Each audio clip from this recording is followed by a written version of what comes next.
Hello friends, HP परीक्षा चरण में आप सभी का स्वागत है।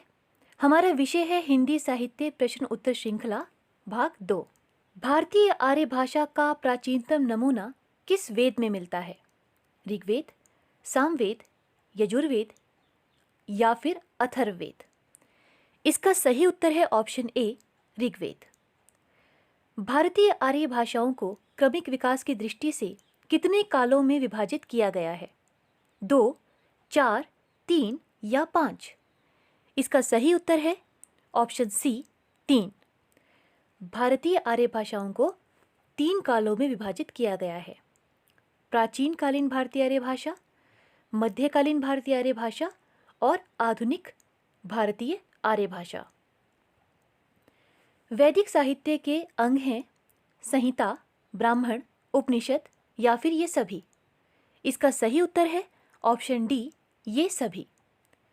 हिंदी के उद्भव का सही अनुक्रम है पाली प्राकृत अपभ्रंश हिंदी, प्राकृत पाली अपभ्रंश हिंदी, अपभ्रंश पाली प्राकृत हिंदी या फिर पाली अपभ्रंश प्राकृत हिंदी। इसका सही उत्तर है ऑप्शन ए, पाली प्राकृत अपभ्रंश हिंदी। निम्नलिखित में से किस आचार्य ने प्राकृत को मीठी तथा संस्कृत को कठोर भाषा कहा है?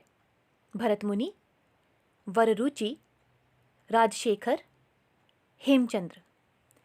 इसका सही उत्तर है ऑप्शन सी, राजशेखर। गौड़ बहो किसकी रचना है? वाक्पतिराज, वररुचि, भरतमुनि या फिर हेमचंद्र? इसका सही उत्तर है ऑप्शन ए, वाक्पतिराज। भाषा का नैसर्गिक रूप प्राकृत है और कृत्रिम रूप संस्कृत, यह कथन किसका है? पिशेल, वाक्पतिराज, भरतमुनि या फिर हेमचंद्र? इसका सही उत्तर है ऑप्शन ए, पिशेल।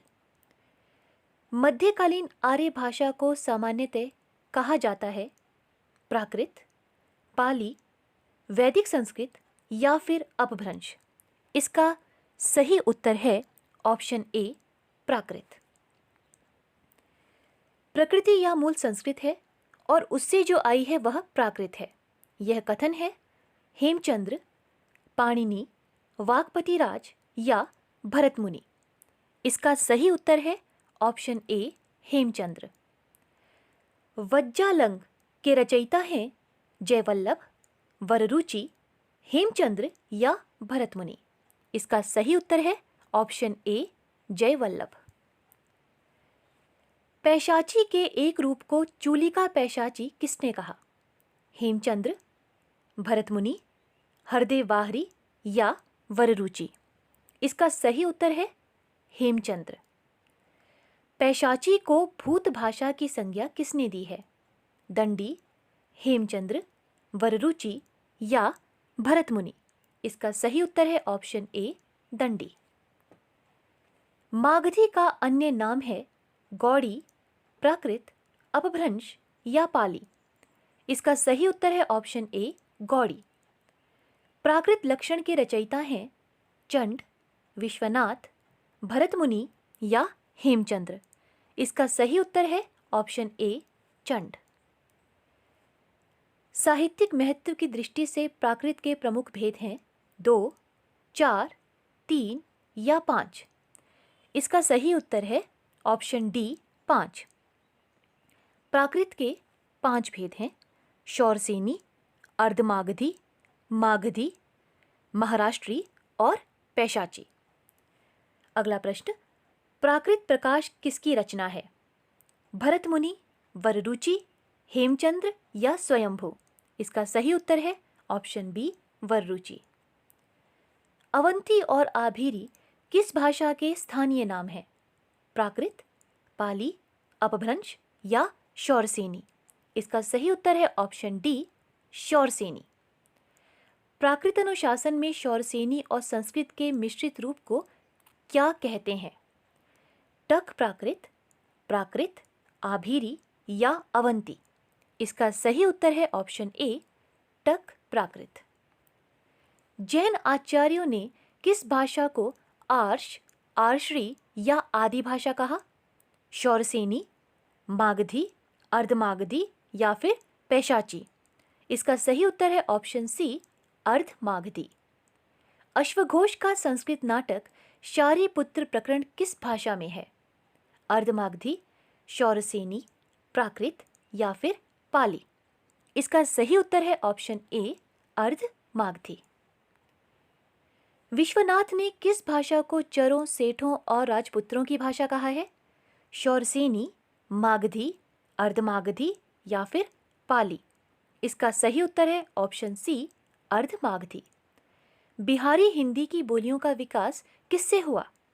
मागधी, पैशाची, शौरसेनी या प्राकृत? इसका सही उत्तर है ऑप्शन ए, मागधी।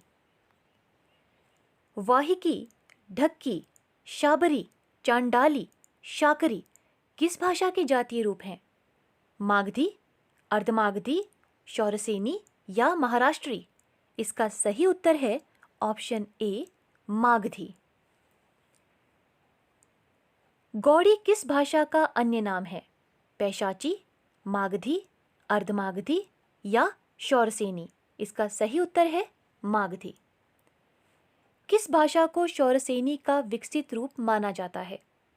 पैशाची, महाराष्ट्री, अपभ्रंश या प्राकृत? इसका सही उत्तर है ऑप्शन बी, महाराष्ट्री। महाराष्ट्री सर्वप्रमुख प्राकृत भाषा है। पैशाची की एकमात्र साहित्यिक रचना है वट कहा या वृहत कथा, सेतुबंध, गौड़बहो या गाहा सत्सई? इसका सही उत्तर है ऑप्शन ए, वट कहा या वृहत कथा। इसके रचयिता हैं गुणाढ्य, और जो गुणाढ्य पंडित थे वे राजा सातवाहन के सभा पंडित थे और उन्होंने इसकी रचना 875 ईस्वी में की थी। चूलिका पैशाची का भूत भाषा और ग्राम्य भाषा नाम से जाना जाता है? महाराष्ट्री, पैशाची, अपभ्रंश या शौरसेनी? इसका सही उत्तर होगा ऑप्शन बी, पैशाची। पैशाची प्राकृत की रचना प्रसंग पारिजात, जिसके रचयिता चेतन दास हैं, का उल्लेख किसने किया है?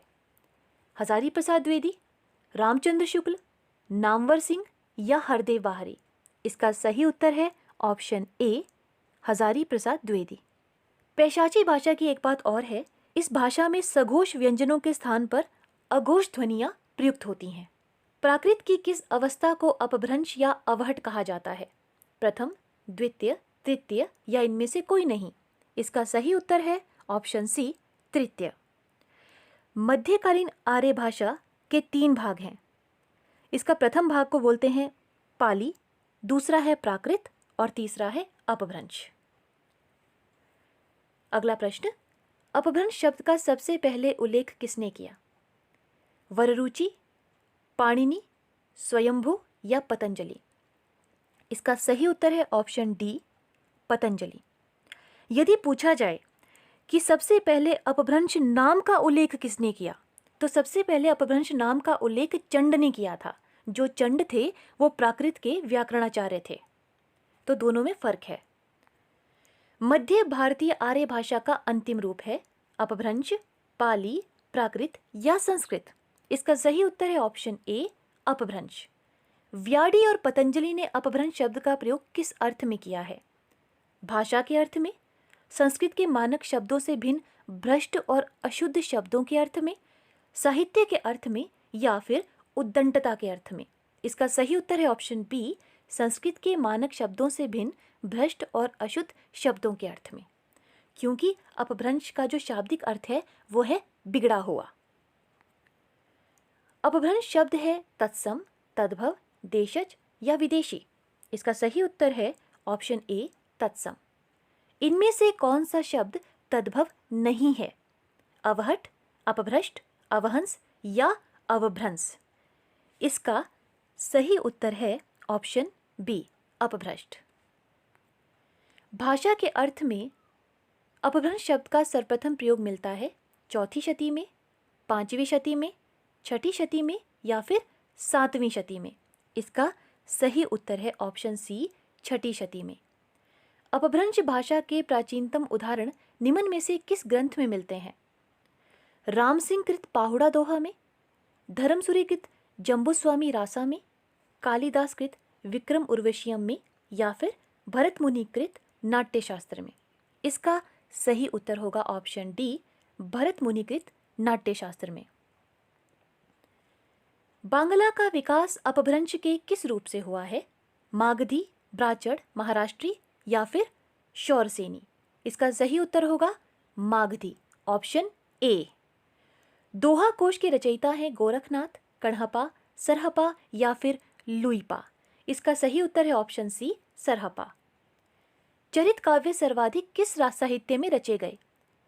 रासो साहित्य, नाथ साहित्य, सिद्ध साहित्य या फिर जैन साहित्य? इसका सही उत्तर है ऑप्शन डी, जैन साहित्य। अपभ्रंश की उत्तरकालीन अवस्था का नाम है संस्कृत, पाली, प्राकृत या अवहट? इसका सही उत्तर होगा ऑप्शन डी, अवहट। संस्कारहीन शब्दों को अपभ्रंश कहा है? भर्तृहरि ने, रुद्रट ने, भरतमुनि ने या फिर दंडी ने? इसका सही उत्तर होगा ऑप्शन ए, भर्तृहरि ने। अपभ्रंश के लिए अभिरोक्ति शब्द का प्रयोग किसने किया? चंड, रुद्रट, दंडी या फिर भरतमुनि? इसका सही उत्तर होगा ऑप्शन डी, भरतमुनि।